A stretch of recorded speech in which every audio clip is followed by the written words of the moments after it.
নমস্কার, আজকে ব্লগ চলে আসলাম। আজকে হচ্ছে আমি আমের জুস বানাবো এই রাত্রিতে। তো লেটস গো। প্রথমে আমি আমটার খোসাটা ছুলে নিচ্ছি।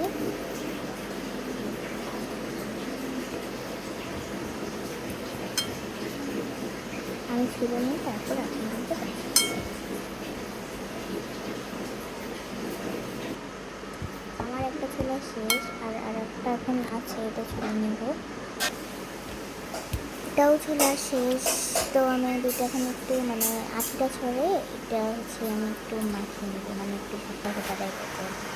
এই যে আমার এটা শেষ। এখন একটা আঁশ থাকে আমের ভিতর, ওই যে আঁশটা থাকে ওই আঁশটা কিন্তু মুখে লাগে। আঁশটা আমি ছড়িয়ে নেব।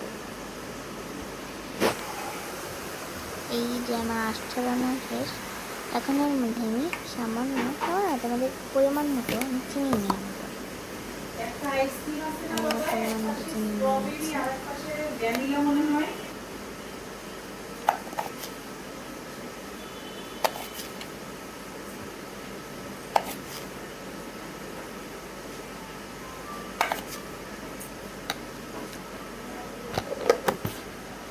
আমার চিনি দেওয়াও শেষ আমার। তো এখন আমি দিব হচ্ছে গুঁড়া দুধ। আমি ডিপ্লোমা গুঁড়া দুধ ইউজ করেছি, তোমরা যে কোনো গুঁড়া দুধ ইউজ করতে পারো। আমার গুঁড়া দুধটা দিয়ে নিচ্ছি। আমি সামান্য একটু দিয়েছি, আমার আমার আম্মা দেখলে আমার মজা করতে দিচ্ছে, তো ওই জন্য আমি একটু দিলাম।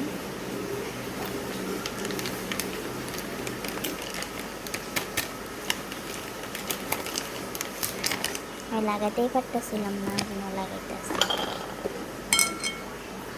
তো এখন আমি এটাকে মিক্স করে নেব ভালো করে।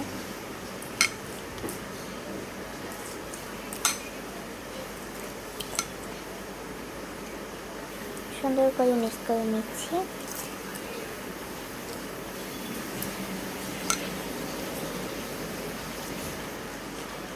তোমরা এখানে চাইলে অনেকগুলো গুঁড়ো দুধ ইউজ করতে পারো, 3-4টা এরকমের, তো আরও তো ভালো লাগতে পারে। আমি এখানে একটা ইউজ করছি। আমি একটা রেসিপি দেখলাম যেখানে অনেকগুলো ইউজ করে। আমি এটা আমার নিজের ইচ্ছেই বানানো, আমি আর একটু কপি করছি আর একটু। এখন আমি দিয়ে দিব হচ্ছে, আমি এখন আনতে গেছি একটা চামচ। তখন আমি গুঁড়া দুধ বলছি, গরুর দুধ দিয়ে দিচ্ছি। গরুর দুধটাকে এখন আমি মিক্স করে নেব।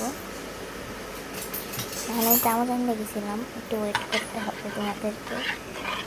এখন ভালো করে মিক্স করবো। আর আমার এখানে দুধটা, অনেকে বলবে যে দুধটা বেশি দিয়ে করছে, কিন্তু এখানে না। দুধটা বেশি দিবা, যত দুধ বেশি দিবা তত খেতে ভালো হবে, বুঝছো? একেবারে টাল দিও না, নর্মাল মিডিয়ামে দিবে। কম কম দিলেও ভালো লাগবে। আর এখানে আমি ঠান্ডা জল দিয়ে দিচ্ছি, যেন খেতে একটু ঠান্ডা ঠান্ডা লাগে। এটা কিন্তু আমি সম্পূর্ণ ব্লেন্ডার ছাড়া বানানো। যারা যারা ব্লেন্ডার মিক্স করতে চাও তারা মিক্সারে করতে পারো। এটা হচ্ছে ফাইনাল অনেক বেস্ট। এখন আমি একটা গ্লাসে দিয়ে নিব। আমি সবাইকে পরিবেশন করবো আমার খাবারটা। আমি আগে প্রথমে খাবো। ভালো শেষ, জুসটা অনেক খেতে মজা ছিল। এটাই ব্লগ ছিল আজকে।